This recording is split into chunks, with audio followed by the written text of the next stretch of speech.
Hey everyone, and welcome back to another preview video. Today we'll be finishing off our Confederation Cup with Mexico and Portugal. Portugal, obviously, I believe they're gonna go with that lineup. Of course, their main man Cristiano Ronaldo got permission from them to be able to leave the tournament a bit early, and Mexico, I think this is the way they're gonna line up. I think if Juan Carlos Osorio really is adamant about getting this third place and seeing this out as not a complete failure, I think he's gonna have to go with the strongest lineup.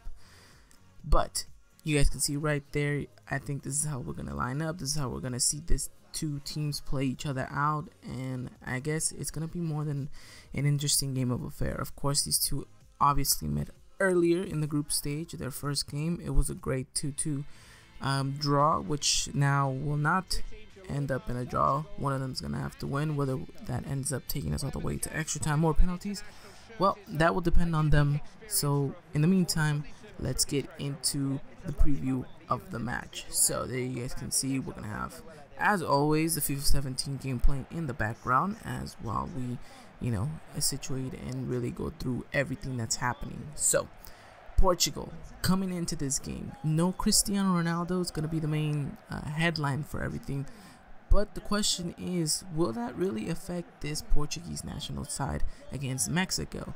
Now, Portugal, of course, I believe have more of a freedom now to play, since their main man Cristiano Ronaldo isn't really going to be as involved as he would. And I think this Portugal national team is going to look at this Mexican side.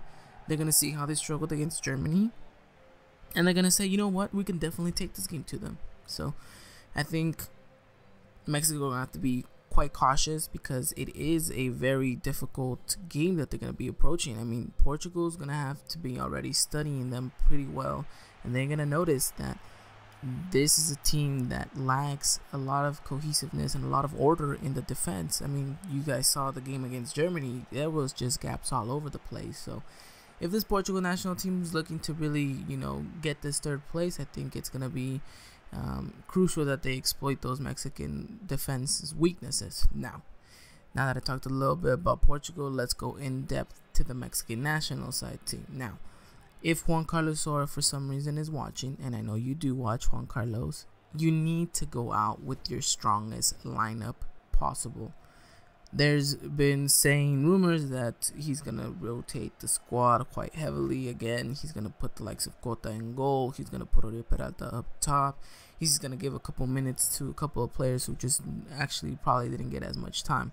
Now, if he does do so, I think that's going to be a huge mistake. And if that doesn't even pan out, if Mexico end up losing by maybe 2-3 goals against this Portugal national team side, then it's going to be really hard for him to really just kind of save himself from that. Fourth place is not that good compared to second or third. So I think this Mexican national team is gonna have to do its best. So in the end, I think if he does end up going with the strongest lineup, as you guys saw, the one I presented, I think that's gonna be the best one suited for this national team side. I think if that's the case, then he's most definitely gonna be able to contend and really just bring it to Portugal. I think Mexico's main concern will definitely be how they start this game off.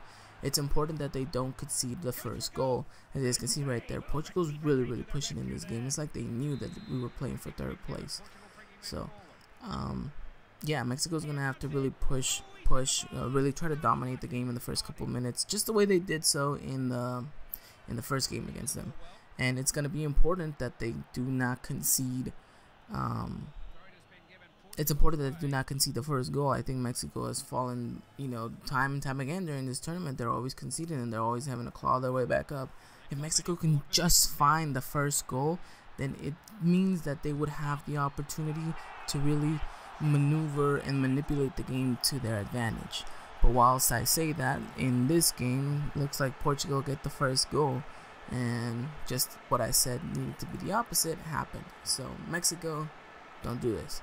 Don't concede first. It's important that you can score the first goal and just kind of articulate your way through, maneuver yourself and say, you know what, this is our game, this is our time. So I think if Juan Carlos Osorio is able to, give all these players the opportunity to really just, I guess, redeem themselves after that Germany game, then it'll definitely help out in the long run. So I think this Mexican national team side is looking for a bit of revenge, and they were all looking forward to playing against Chile, and Germany was the big stump, and since that wasn't capable, then now it's gonna be Portugal who maybe get to feel the wrath of Mexico. And as we talk about the wrath, look at this strike right after they just concede. Mexico come back and score a wonderful goal to place it in the back of the net for Carlos Vela, and that does mean that this game is 1-1. But will we be seeing this kind of offensive tactic from this Mexican national team side?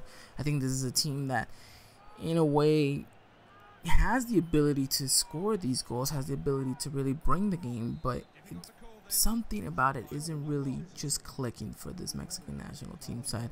Whether it's a lack of confidence, whether it's a lack of confidence in the managerial side of things, whether they don't believe in the tactic or in the system, there's something going on that is really holding this team back from really being a strong potential that we know that this national team can be. And I know many criticism and many have questions that the likes of Juan Carlos Osorio and whether he's the right fit for the Mexican national team side, and whether he should go, whether he should not. I think if I can put my 2 cents into this, I think who are we definitely gonna bring in at this moment? We're a year away from the World Cup. Yes, granted, he's done an amazing job, but again, it is just the CONCACAF region.